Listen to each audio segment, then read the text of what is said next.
নমস্কার। সত্যমঙ্গল চ্যানেলের সকল দর্শক এবং শ্রোতা বন্ধুদের জানাই আন্তরিক শ্রদ্ধা ও ভালোবাসা। আজ আমরা একটি গুরুত্বপূর্ণ বিষয়ের ওপর আলোচনা করব। আলোচনাটি আমরা করব স্বামী লোকেশ্বরানন্দজি মহারাজের কথা থেকে। স্বামী লোকেশ্বরানন্দজি মহারাজ বলছেন, তত্ত্বমসি শ্বেতকেতু। শ্বেতকেতু একজনের নাম। তার গুরু তাকে বলছেন, তুমি যাকে খুঁজছ শ্বেতকেতু, তুমি সেই এই অনুভূতিতে পৌঁছাতে গেলে, এই ব্রহ্ম জ্ঞানে প্রতিষ্ঠিত হতে গেলে মহারাজ বলছেন ভক্তি, শ্রদ্ধা ও ধ্যানের পথ দিয়ে যেতে হবে। এগুলি ধর্ম সাধনের প্রাণ। শ্রদ্ধা কি? স্বামী বিবেকানন্দ বলছেন, শ্রদ্ধা হল আত্মবিশ্বাস, নিজের প্রতি নিজের আস্থা। স্বামীজি বলছেন, যে ঈশ্বর মানে না সে নাস্তিক নয়। নাস্তিক সেই যার নিজের ওপর বিশ্বাস নেই। অনেকেই বলেন, আমার কি আর হবে, আমার 7 কাল গিয়ে 1 কালে ঠেকেছে, আমার কি আর ঈশ্বর লাভ হবে? আলবাত হবে, অবশ্যই হবে। এ কথা শাস্ত্রই বলছেন। বেদান্ত সাধন যে কোনো সময় থেকেই শুরু করা যায়। It is never too late. এ জন্মে মুক্তি না হয় না হলো 2-10 জন্ম পরে তো হবে। সাধন করে এই জন্মে একটু তো এগিয়ে থাকা গেল। সেই গল্প আছে না, একজন এই জন্মে ঈশ্বর লাভ করতে পারবে না জেনে খুবই হতাশ হলো, কিন্তু আরেকজন যখন জানল সে 100 জন্ম পর তার মুক্তি হবে, তখন তার আনন্দ আর ধরে না। সে আনন্দ করছে কেন?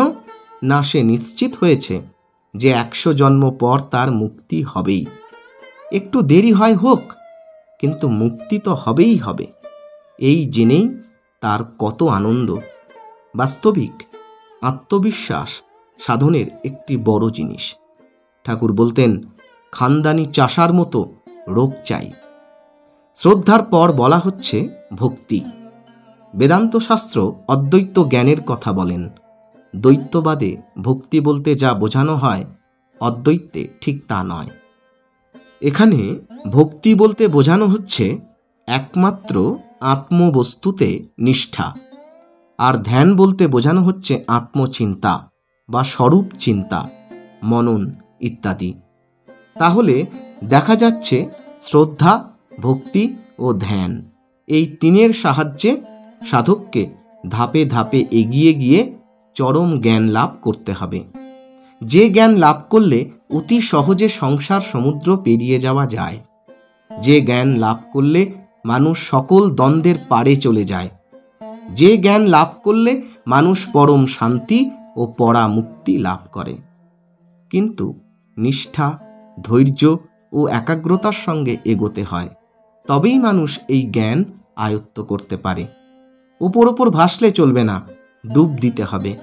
কয়েকদিন আগে ভক্ত সম্মেলনে একজন প্রশ্ন করেছিলেন, কতবার জপ করলে ভগবানের দেখা পাওয়া যায়?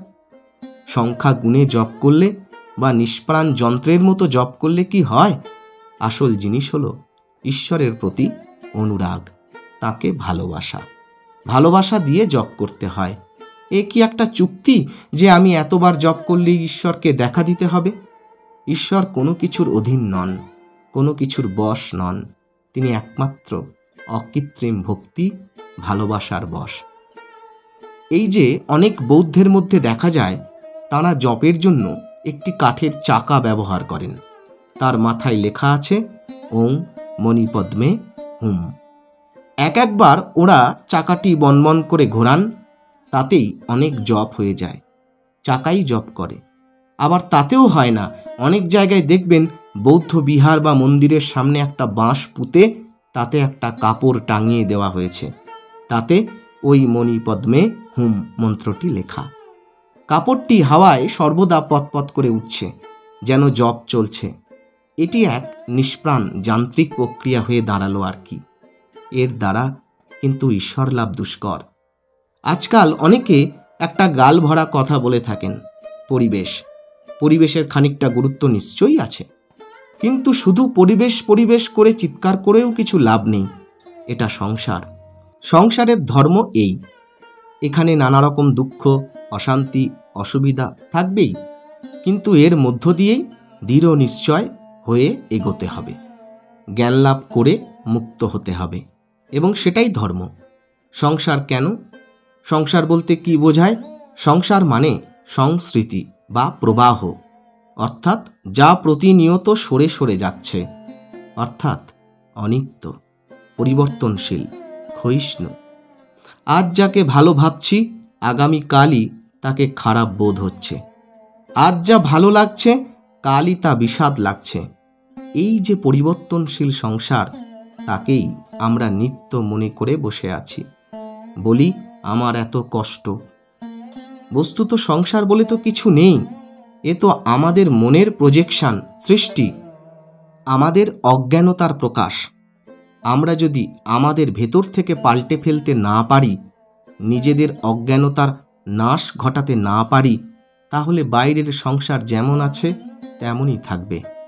অনেক দিন আগেকার কথা, বিদ্যাসাগর কলেজ থেকে কেউ একজন একটি ছেলেকে আমার কাছে পাঠিয়েছিলেন। ছেলেটি গ্রামে থাকে, অত্যন্ত গরিব, বাবা মা কেউ পড়াশুনোর ধার দিয়ে যাননি। এখন ছেলেটি যেন কি করে বৃত্তি পেয়ে পাশ করেছে, খুব মনের জোর, পড়াশুনো করবে। স্কুল শেষ করে তাই সে কলকাতায় এসেছে। পরনে হাফ প্যান্ট, একটি জামা, পায়ে হাওয়াই চপ্পল, কাঁধে একটা ঝোলা, তাতে একটা গামছা, কলম, বোধ হয় আরও সামান্য টুকিটাকি কিছু। তাই এই ছেলেটি আমাকে সব বলেছিল, তার পরিবার, তার পরিবেশের কথা। যেমনই অভাব তেমনি অশিক্ষা। আমরা সাধারণত দেখি লক্ষ্মী সরস্বতীর বিবাদ।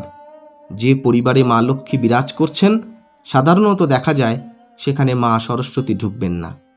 আবার যেখানে মা সরস্বতী একটু কৃপাদৃষ্টি পড়েছে, সে পরিবারে মা লক্ষ্মী ভুলেও পা দেবেন না। এরকম একটা ধারণা সাধারণ মানুষের মধ্যে চালু আছে।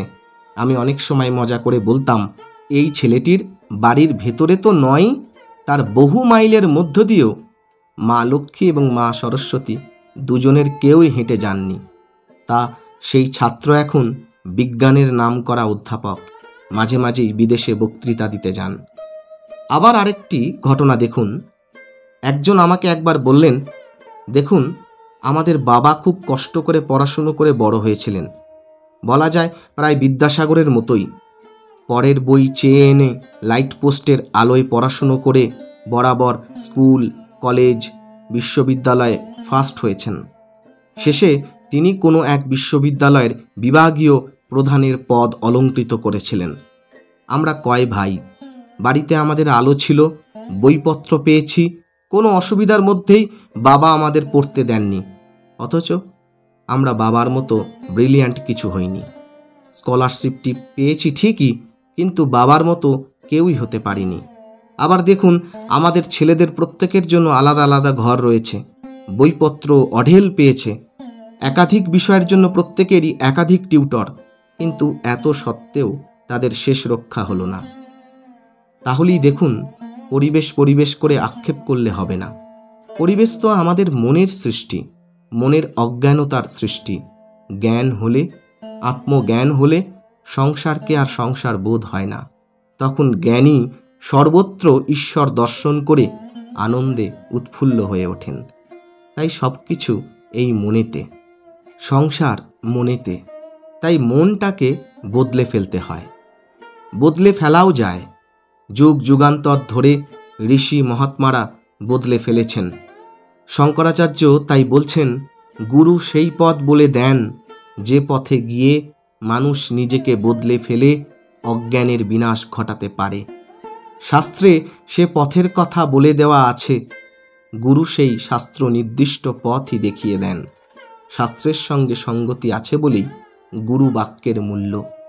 শাস্ত্র বিরুদ্ধ হলে সে কথায় সংশয় হতে পারে, তাই সে কথার মূল্য তত থাকে না।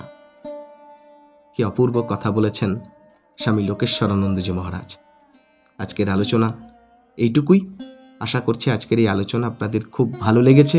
আর সত্যিই যদি ভালো লেগে থাকে, তাহলে প্রতিদিনের মতো ভিডিওটিতে একটি লাইক, শেয়ার, কমেন্ট ও চ্যানেলে যারা নতুন এসেছেন তারা চ্যানেলটিকে সাবস্ক্রাইব করে সত্যমঙ্গল চ্যানেলের পাশে থাকবেন। ধন্যবাদ।